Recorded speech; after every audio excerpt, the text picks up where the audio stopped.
What is going on, everybody? I want to say thanks for watching the video. I have 6 plays for NFL Week 17 for anytime touchdown scores. I'm going to get right into it. James Cook is going to be the first person that's going to find the end zone. They're playing the Jets. Buffalo is a 10-point favorite at home where the weather is going to be a factor. He has 7 touchdowns in his last 5 games, which is why he's minus 200 or more on many sports books, including mine. Buffalo isn't going to risk running Josh Allen this close to the playoffs. It was evident last week because I bet him to score and he didn't because they were being very conservative with him. James Cook is a dual threat and I expect him to get a lot of work here in Buffalo, where I expect them to win this game too. So first pick down, 5 more to go. Another person I bet last week that didn't score but is going to score this week is going to be Mike Evans.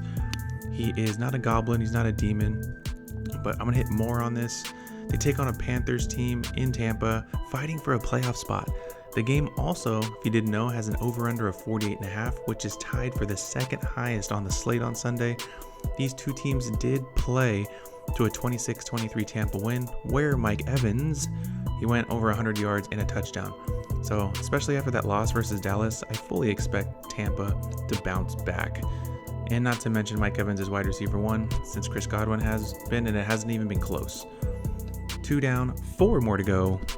Another receiver who I really like, who got me all the way to the fantasy championship game, is Brian Thomas. He's a goblin, and I love this. The rookie has eclipsed 1,000 yards in his rookie season. He's having a great year. He's racked up double-digit targets in 4 straight games. And he's Mac Jones' clear number 1 option. Last week, he scored versus the Raiders, and he's went 8 for 12 versus the Titans the last time they played a few weeks ago, earlier in December. He went 8 catches for 12 targets, 80 yards. He didn't score, but Brian Thomas is the clear wide receiver 1. He has the high volume that you'd love to see, and I think he has the best chance to get in the end zone out of any Jaguars player. And not to mention, he has 4 touchdowns in his last 4 games, which is always really helpful. We're halfway home, everybody. Thanks for hanging with me. And hey, if you're new here, please like the video, subscribe if you aren't already, and hit the notification bell. We're finishing the NFL year strong, and I don't want you to miss out. Next player here, we're going with Jonathan Taylor. Jonathan Taylor, you want to know a little interesting fact about Jonathan Taylor? He went 6 games in a row without scoring a touchdown until last week, where he put up a whopping 3 versus Tennessee. Well, it gets better because they're playing the tanking Giants team, or rushing touchdown, sorry. He did catch one versus New England. They're playing versus the Giants who are tanking, and not to mention New York is one of the worst 3 teams against the run in almost every statistic, and JT's going to run all over him. He has the carries too. I expect him to have at least 20 carries, which he's been doing recently, over 100 yards, and a touchdown too. So 4 picks down, and we have 2 more to go. A really sneaky play here is I really like Jonnu Smith to score.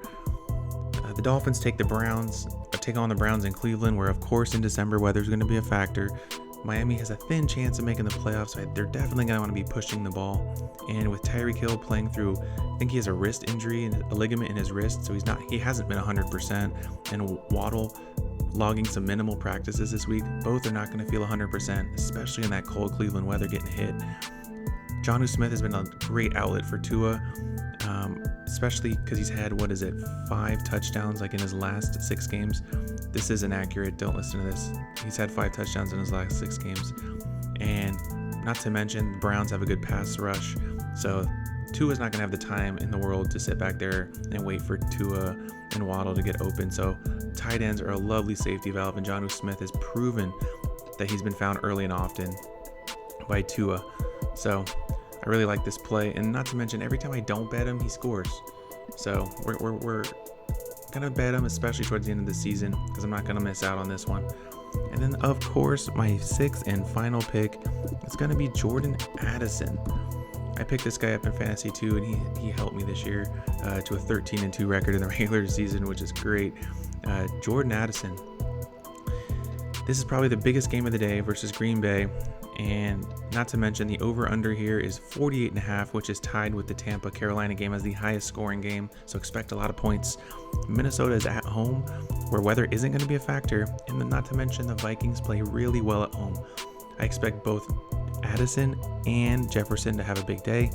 Both of them actually scored in their last matchup versus Green Bay, but with Jefferson drawing more attention and double coverages, and they scheme more towards Jefferson, this is where Addison has been making his money, and I expect him to hit pay dirt here in this game. So first pick is James Cook, second is Mike Evans, third is Brian Thomas, Jonathan Taylor, Jonnu Smith, and Jordan Addison.